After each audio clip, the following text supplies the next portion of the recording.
What's good for big tech is not necessarily good for little tech. And in this lesson, I'll break down the key differences between these two different worlds and how they impact your career decisions and what non-technical leaders and founders need to consider while navigating in this tech landscape. So whether you're planning your next career move or you're building a startup, this lesson is going to help you make smarter, more educated and informed decisions.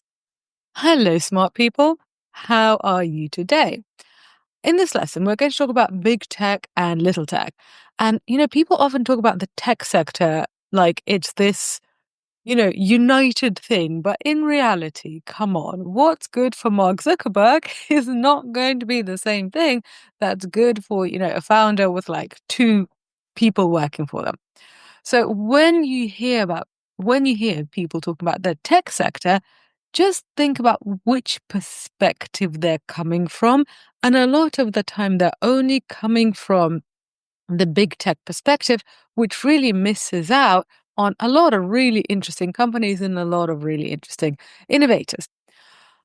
But first of all, let's talk about the definition, because you've probably heard big tech a lot, but have you even heard or thought about little tech? So let's begin with this definition. Little tech is not just everybody who's not big tech, but it's also not just everybody who is, an early stage startup in their kitchen. So here are the characteristics of little tech. So first of all, they have an innovator's mindset. They're building new solutions and trying new things rather than only maintaining a market position. And they're independent. So they're making decisions based on where the market's going, based on customer needs, and not defending their existing market position. They are really strategic about their resources. So basically, that means they don't have loads of money to throw around. So that means they have to kind of watch the cash flow, which big tech really doesn't. And they are very focused on disrupting incumbents, on creating new markets. So they're innovators, they are creating new market opportunities for themselves. And they could be bootstrapped or they could be venture backed. And so examples are pre-seed startups, so very early startups, but also scale ups like Notion or like Figma was before it was acquired, but also public companies that are still in high growth mode like Snowflake. They're all in this little tech. Of course, Snowflake is different in size to a super early stage startup, but they probably have more similarities to each other than they do to, say, Amazon. So what's not little tech? Small tech consultancies, lifestyle businesses, and traditional software companies with stable growth, or just tech-enabled traditional businesses. Your your coffee shop, rather, might have an app, but that does not make them into a tech business. Okay. What I noticed, I really noticed this difference between big tech and little tech recently when the whole DeepSeek thing came out. So when DeepSeek first came out, big tech valuations, not valuations, market valuations. So basically their share prices, they dropped. Nvidia dropped. And what did little tech do? Well, little tech was absolutely excited. And so I know a lot of founders of, tiny companies and, just scale ups as well. And people on that side of the market were really excited because, they are not building their own LLMs. So the idea of having something open source and something 44 times cheaper than OpenAI's version, well, that really excited little tech because it opened opportunities up to them, right? Whereas big tech was like, oh, this is going to disrupt the stuff that we're building. So that was my most recent example of how the two worlds really look at things very differently. And so when you are thinking about these two, you might think, well, I only want to be a big tech executive or I only want to be a founder. Why am I going to care about the side that I'm not? Well, I would say to you that that is unwise. It is wiser to think like a venture capitalist in this particular case, because VCs, smart VCs, they think about the entire perspective.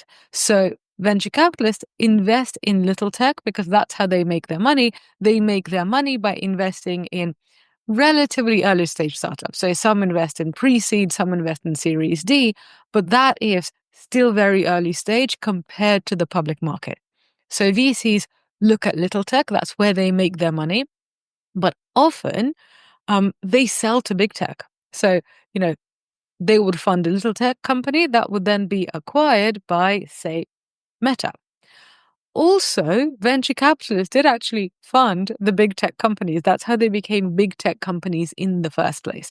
So, for example, Andreessen Horowitz, known as A16Z these days, they invested in big tech. So they invested in Facebook, but they are also investing in AI startups that are challenging big tech. So, and in general, kind of thinking like a venture capitalist about how you allocate your resources is really useful because even if you have absolutely no money, your time and energy are very, very precious resources. And so you need to think about how you're allocating them. But that's a whole other episode. Anyway, so VCs think about big tech and little tech, and so should you. The first lesson that I want you to learn is that you should not apply big tech lessons to little tech and vice versa, because most of the time, they are fundamentally different beasts. So, here are some big tech lessons that fail in little tech. Build everything in-house. So, I'm assuming that Meta probably has their own CRM. It would make sense for them, right? But if you're running a tiny startup, just use Salesforce or Airtable. If you're going to build your own, do it on Airtable, which is kind of pre-built for you.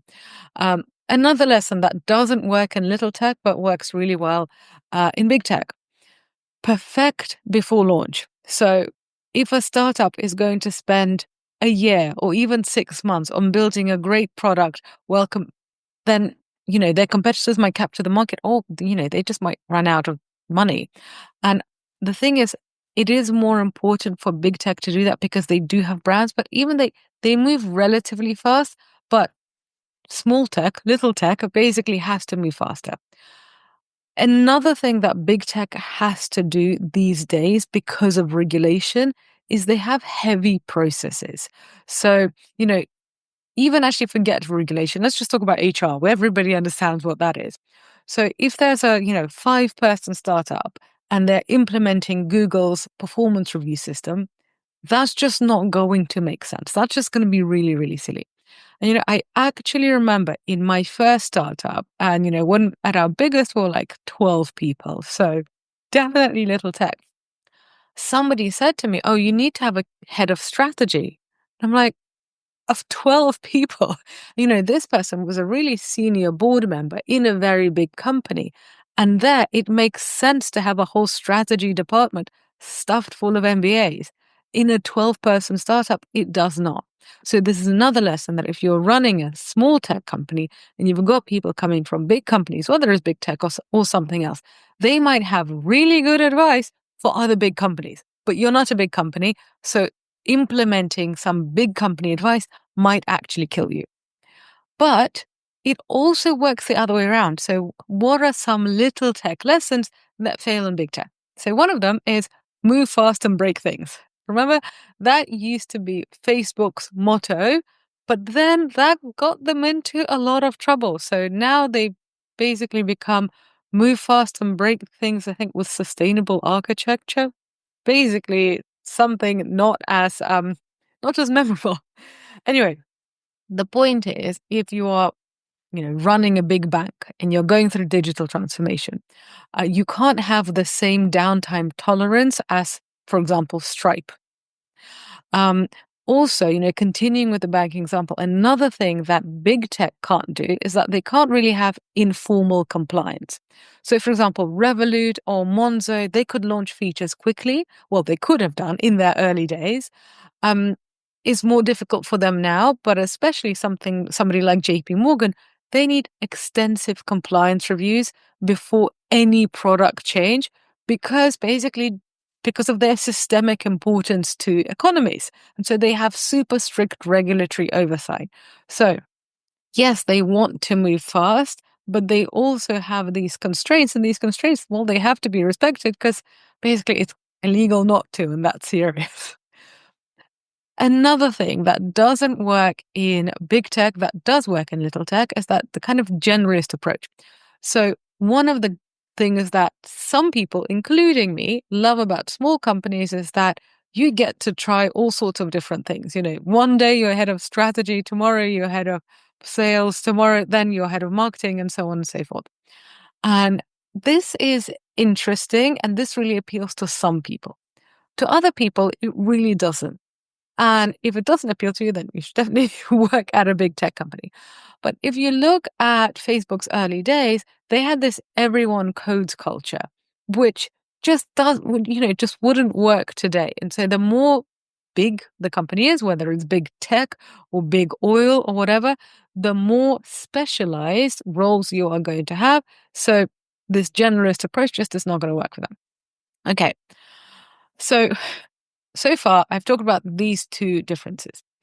Now, for the people who are thinking about changing careers, what's obvious, I think, about big tech is that they pay a lot of money. So, if you're going to work in a big tech company, you're going to have pretty good benefits and you're probably going to get paid really well. You could potentially get paid really well working in little tech, but the risks are higher because, if you're one of the early stage employees of a company that gets acquired, yes, you do very well. But if you're not, that's not going to happen. So again, costs and benefits. What do you want? What's your risk profile? And also kind of where are you in life? Do you have lots of people depending on you? If you do, then maybe big tech is going to be better than little tech. But also, if you completely hate that kind of stability and you want to be a generalist, maybe it's worth taking the risk. That's obviously up to you. Okay, so I don't want to dwell too much on big tech versus little tech for career choices because I think we've kind of covered that. And, I think it's pretty obvious. In big companies, you are going to be much more likely to be in a silo, but you have stability. In small companies, you have a lot more room for innovation and room for growth, but also there's a lot of risk. Okay, so that's done.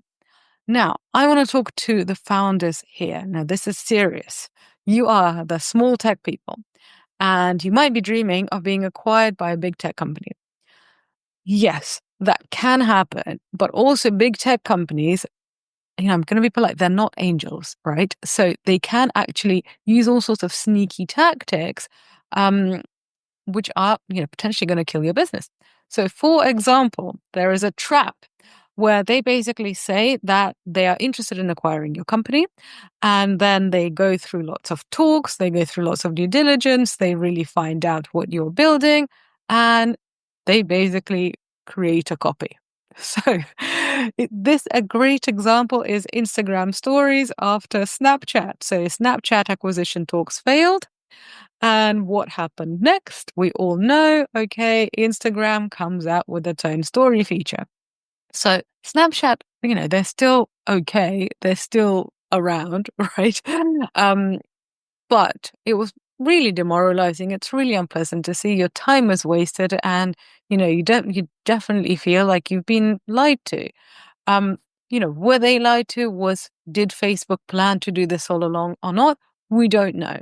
But these kinds of things where essentially a company is getting to know you, they're getting to know your product, they're getting to know your strategy. If you don't agree on the price, well, they've had enough time to understand the market and build their own. That does happen. So be careful of this. Another thing that happens that big tech does to little tech are false partnership promises. And I think a really good example of that is Amazon. So Amazon studies seller data on their own platform and then launches competing products. I mean, we all know this, and people still sell on Amazon because it's got so many consumers, but it is a risk. So a common timeline would be, for these kind of fake partnerships would be month 1, exciting initial meetings, yay.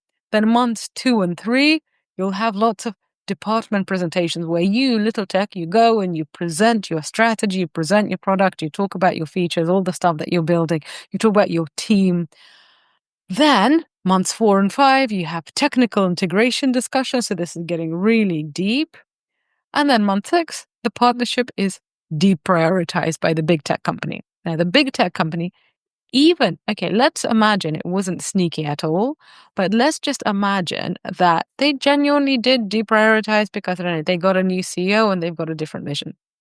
If you are in little tech, 6 months of senior leadership, like the CTO, the CEO, the CMO, going and preparing all of these presentations and, preparing for all of these meetings, that's going to be a huge distraction to the team. So even if the big tech company doesn't intend to, kill the startup, they might do so inadvertently. So another risk, and I'm gonna give you some examples. I'm gonna give you some ideas to mitigate. Just in a minute. Another risk that happens with small tech and big tech, or little tech and big tech, is platform dependency. So basically, when little tech is completely dependent on big tech platforms, and the thing is, we're kind of there. That's already happening.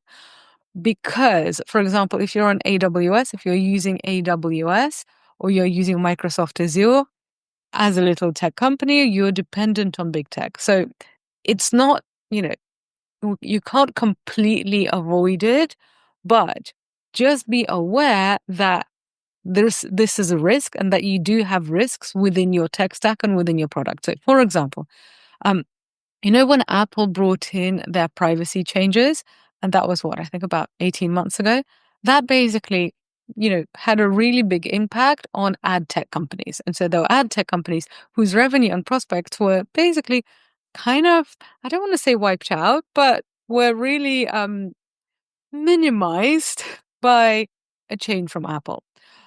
Also, businesses that depend on influencer marketing, they always complain how Facebook and Instagram can just change their algorithms and all of a sudden, all of their marketing campaign and all the stuff that they were doing is basically no longer working. So if you're little tech, you are going to be dependent on big tech for your basically tech solutions, but just be aware that it is a risk. So here are some protection strategies for little tech to protect yourself against big tech. So first of all, never slow down product development when you are in deal talks. And I know it's really hard and I know it's really exciting. And I know that, you'll start picturing like, yes, and now I'm going to go and buy all these things and finally prove to all my high school rivals that I am amazing. But just think about that timeline that I've told you about. Think that like the stuff that I'm telling you about, it comes like I'm not making this up, right? It comes from something. So just be careful. And so just resist that temptation to basically leave your actual day job of product development and strategy and moving forward um to pursue this exciting deal talk. Also, set clear timelines and milestones for your partnership talks and for your strategic acquisitions discussions. Because what you don't want to do is you don't want to keep on, turning up to meetings when you're super prepared, you rehearse this presentation, and you keep on just having meetings after meetings after meetings. And, big tech companies, but also not just big tech, big companies can be really guilty of kind of just stringing you along without even necessarily meaning to, because they just have so many people and so many people need to sign off. But the thing is, for you, like if you are spending your time on these things and they don't go anywhere, this could be lethal. So you basically say, okay, we are going to spend 1 month on this. If after 1 month we are not moving forward to the next stage, we're going to have to, leave this discussion. And if they're serious, I know it sounds really scary. I know, I totally get it. But if they are serious and they really want to move forward with you, then they will hurry on their side. Whereas if they're not serious, you'll be able to tell. I mean, people will tell you also to get NDAs in place with big tech, but just really think about it. Who do you think has more money for lawyers? So, yeah, sign an NDA, but in reality, they're super hard to enforce. But most importantly, for whatever partnership or acquisition, these discussions should be parallel to, not central to your growth strategy. So, your growth strategy as little tech should be, we need to get more customers. Those customers should pay us enough for us to have a profit and for us to be able to pay everybody. Like that basically should be your strategy. If your strategy is, we're going to build this thing and then hope that Google buys us, that's a bad strategy. Don't do that. That's not really a strategy. And also then you're giving all of your power away. So if you're actually building a sustainable business as little tech, then then you actually have a chance to become big tech, isn't it? Wouldn't that be wonderful? Okay, so let's sum up. Know that what is good for big tech is not always good for little tech. There are advantages to working in either one. So if you're looking for your next career move, think about this distinction between little tech and between big tech. And if you're a founder, big tech could be your acquirer and they could make you super rich and super famous, which would be wonderful, or they could destroy your business, which would be terrible. So be curious, but also be careful and focus on your priorities, focus on your product and focus on your business. And finally, for everybody, when you next hear a news report about the tech sector, then ask yourself, well, who are they talking about? Are they talking about big tech or are they talking about little tech? And because, I've noticed that most of the time they are talking about big tech, and that is not the only game in town. Well, my dear smart person, I hope you enjoyed this week's lesson. And if you did, then please like this video and leave me a comment. I read all your comments, love hearing from you. And if you're listening on Apple or on Spotify, then please leave the show a rating and a review. And on that note, have a wonderful day, and I shall be back in your delightful smart ears next week. Ciao!